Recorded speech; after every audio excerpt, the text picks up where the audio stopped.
Alors, à mon avis, à voir la tête des moniteurs et de vos travaux, là, j'ai l'impression qu'il y en a certains qui ont créé un document CMJN, ce qui n'est pas très très grave. Regardez un peu, vérifiez, vous avez tous bien RVB ici indiqué? Pas vraiment, hein. Bon, c'est pas grave, vous allez convertir ça, vous allez dans le menu File, Document Color Mode, et vous choisissez CMYK. Non, vous choisissez CRGB à la place de CMYK, excusez-moi. Donc ceux qui ont CMYK qui est indiqué ici, vous allez dans File, Document Color Mode, vous choisissez RGB à la place de CMYK, et comme ça vous pourrez mettre des couleurs vives dans votre document. Eh oui, si vous faites un truc, vous voulez des couleurs vives, avec le document CMJN, ça ne va pas être possible. Bien. Alors, on va créer par-dessus le calque ici, on va créer un calque vide. Vous allez dans le bas de la palette des calques et vous cliquez sur le bloc de feuilles. Voilà le calque vide sur lequel on va dessiner. Je vais le faire ça donc à la plume. Alors, je vais peut-être ici enfoncer la touche F sur le clavier. Vous n'avez pas besoin de le faire, vous êtes sur un PC, ça devrait marcher. Essayez un peu, si vous enfoncez la barre d'espacement et que vous bougez avec la petite main, ça marche?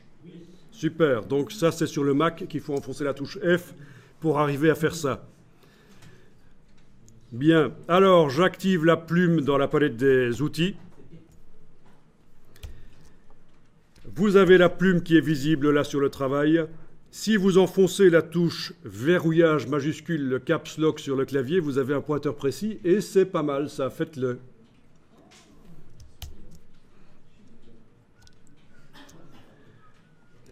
Alors, petit à petit, on va dessiner, on va commencer par le chien.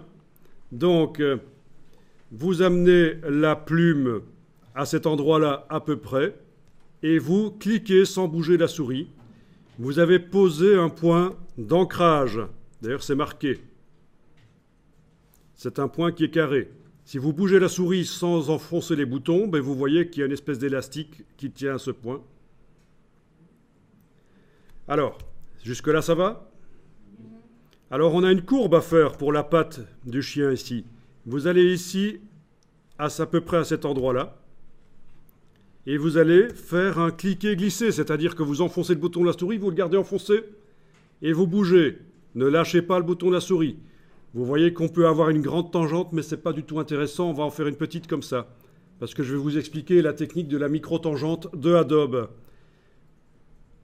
Donc, la tangente, on ne la fait pas aller vers le bas comme ça, ni vers la gauche, ni vers la droite. Elle va à peu près dans le sens où continue le tracé. On lâche le bouton de la souris, et voilà. Alors, j'ai oublié quelque chose. Si j'enfonce la touche CTRL, c'est censé m'amener la flèche blanche qui va me permettre de bouger les points du tracé. Sauf que là, c'est la flèche noire. Et quand j'essaye de modifier les points du tracé, oui, peut-être que ça va marcher, mais non, les autres, ça va poser des problèmes. Donc, on supprime ça, touche suppression. Une fois, deux fois, tout est supprimé. On est d'accord? Passez un peu en affichage par tracé, View Outline, vérifiez qu'il n'y a pas de petits points qui traînent. Repassez en affichage en couleur, View Preview. D'accord? View Outline, pas de petits points qui traînent. On repasse en View Preview. Affichage aperçu. Bien, donc en fait, pendant que je fais le tracé, je vais avoir besoin d'utiliser la flèche blanche. Et évidemment, je ne vais pas aller dans la palette des outils et l'activer parce que ça pose plein de problèmes. Je vais utiliser le raccourci. Et l'astuce, c'est que avant de commencer à dessiner avec la plume, je dois d'abord activer un peu cette flèche blanche parce que c'est celle-là qui sera appelée par le raccourci CTRL. Donc, vous activez la flèche blanche, puis vous venez à la plume et vous restez sur la plume, vous ne changez pas d'outil. Je recommence le processus. Un point ici, je clique, voilà. Sans enfoncer la souris, je vais plus loin, à peu près à cet endroit-là. Et je fais un petit cliquer-glisser, une petite tangente, et voilà. À partir de là, quand j'enfonce la touche CTRL, c'est la flèche blanche qui arrive, qui me permet d'aller bouger le premier point si je veux, le deuxième si je veux, et ces deux poignées de tangente, puisqu'il a deux poignées de tangente de chaque côté. Et en fait, c'est celle du bas qu'il faut changer. Celle du haut, vous ne la changez pas. La petite boule ici, vous n'y touchez pas. Juste la poignée ici.